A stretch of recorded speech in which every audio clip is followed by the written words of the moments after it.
राम राम राम राम राम राम राम राम राम नारायण नारायण। मनुष्य शरीर उद्देश्य की पूर्ति के लिए मिला है। उद्देश्य की पूर्ति होने पर कुछ भी करना शेष नहीं रहता। कामना पूर्ति के लिए कर्मों में प्रवृत्ति उन्हीं मनुष्यों की होती है जो वास्तविक उद्देश्य को भूले हुए हैं। ऐसे मनुष्यों को भगवान ने कृपण कहा है। कृपणा फल हेतव है।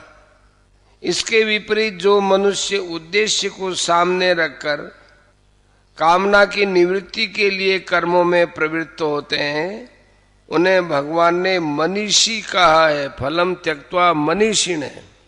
सेवा, स्वरूप बोध और भगवत प्राप्ति का भाव उद्देश्य है, कामना नहीं है। पदार्थों की प्राप्ति का भाव ही कामना है। अतः कामना के बिना कर्मों में प्रवृत्ति नहीं होती, ऐसा कहना मानना भूल है। उद्देश्य की पूर्ति के लिए भी कर्म सुचारू रूप से होते हैं। अपने अंशी परमात्मा से विमुख होकर संसार मान जड़ता से अपना संबंध मान लेने से ही आवश्यकता और कामना दोनों की उत्पत्ति होती है। संसार से माने हुए संबंध का सर्वथा त्याग होने पर आवश्यकता की पूर्ति और कामना की निवृत्ति हो जाती है। निराशीर निर्ममो भूत्वा युध्यस्व विगत ज्वर है। संपूर्ण कर्मों और पदार्थों को भगवद अर्पण करने के बाद कामना, ममता और संताप का कुछ अंश शेष रह जाता है। उदाहरणार्थ, हमने किसी को पुस्तक दी, उसे वह पुस्तक पढ़ते हुए देखकर हमारे मन में ऐसा भाव आता है कि ये मेरी पुस्तक पढ़ रहा है। यही आंशिक ममता है जो पुस्तक अर्पण करने के बाद भी शेष रहती है। इस अंश का त्याग करने के लिए भगवान अर्जुन से कहते हैं कि तू नई वस्तु की कामना मत कर और प्राप्त वस्तु में ममता मत कर तथा नष्ट वस्तु का संताप मत कर। सब कुछ मेरे अर्पण करने की कसौटी यह है कि ममता, कामना और संताप का अंश भी न रहे।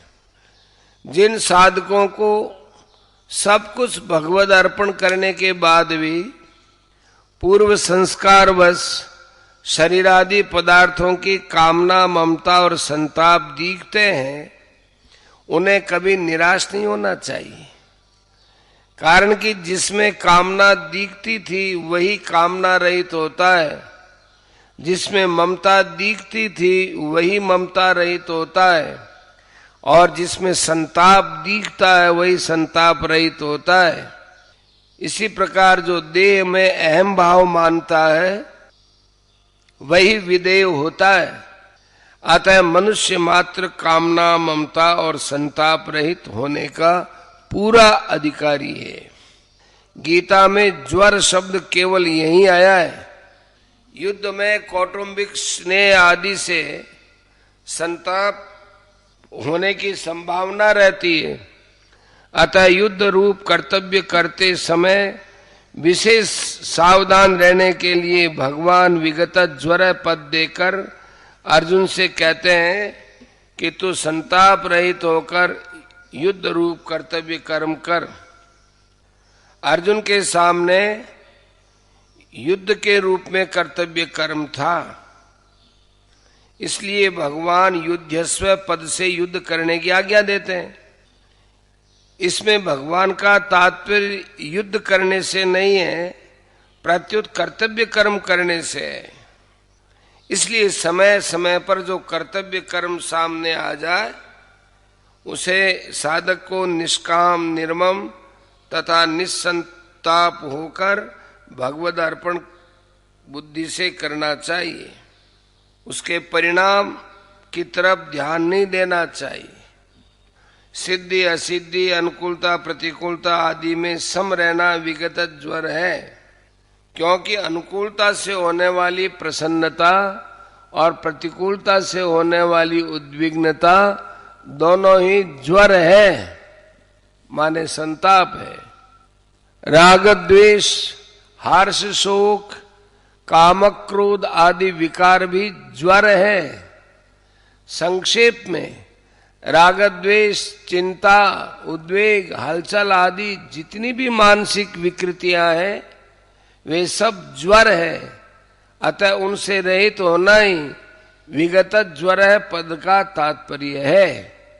विशेष बात, जब साधक का एकमात्र उद्देश्य परमात्मा प्राप्ति का हो जाता है तब उसके पास जो भी सामग्री, वस्तु, परिस्थिति आदि होती है वह सब साधन सामग्री हो जाती है। फिर उस सामग्री में बढ़िया और घटिया ये दो विभाग नहीं होते।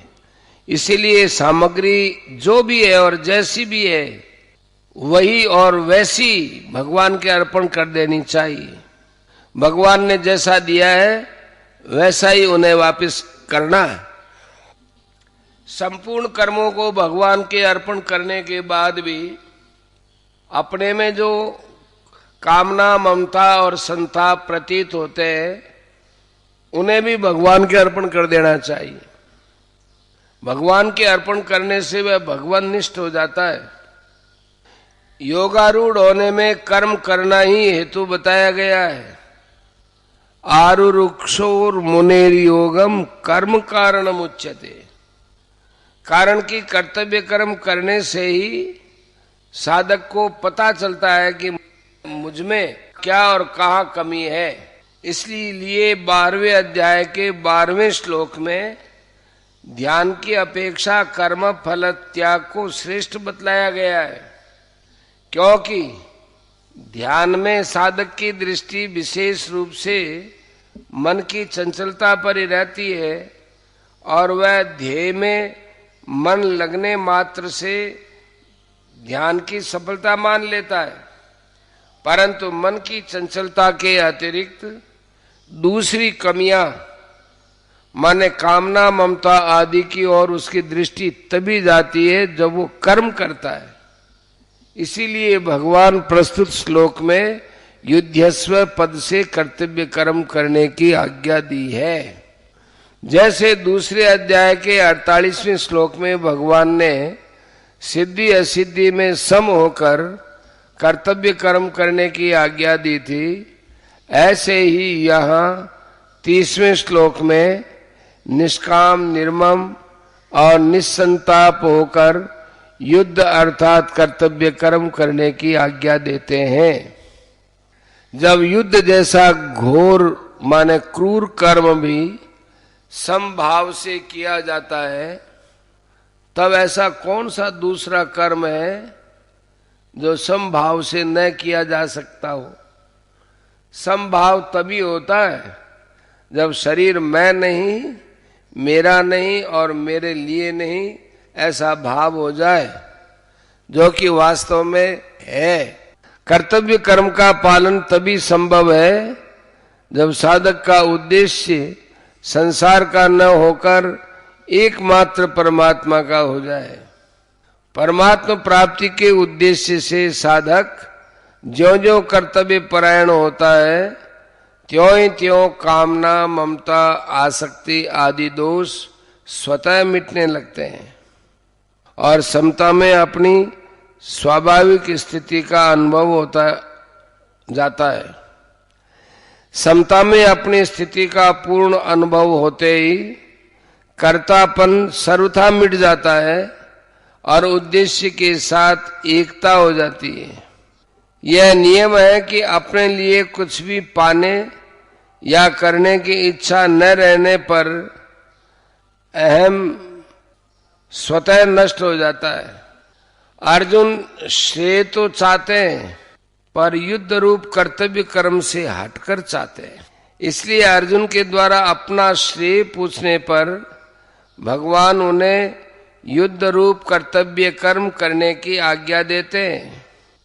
क्योंकि भगवान के मतानुसार कर्तव्य कर्म करने से अर्थात कर्म योग से भी श्रेय की प्राप्ति होती है और ज्ञान योग एवं भक्ति योग से भी होती है। परिशिष्ट भाव। अब तक तो भगवान ने अर्जुन के प्रश्न कि मुझे घोर कर्म में क्यों लगाते हो इसका ही कई तरह से उत्तर दिया। अब इस श्लोक में भगवान निष्ठा के अनुसार कर्म करने की विधि बताते। संपूर्ण कर्मों को मेरे अर्पण कर ऐसा कहने का तात्पर्य यह है कि क्रिया और पदार्थ को अपना और अपने लिए न मानकर मेरे और मेरे लिए ही मान, अर्थात भगवान के और भगवान के लिए। कारण कि भगवान समग्र है और संपूर्ण कर्म तथा पदार्थ समग्र भगवान के अंतर्गत है। गीता 7वां अध्याय 29वां 30वां श्लोक।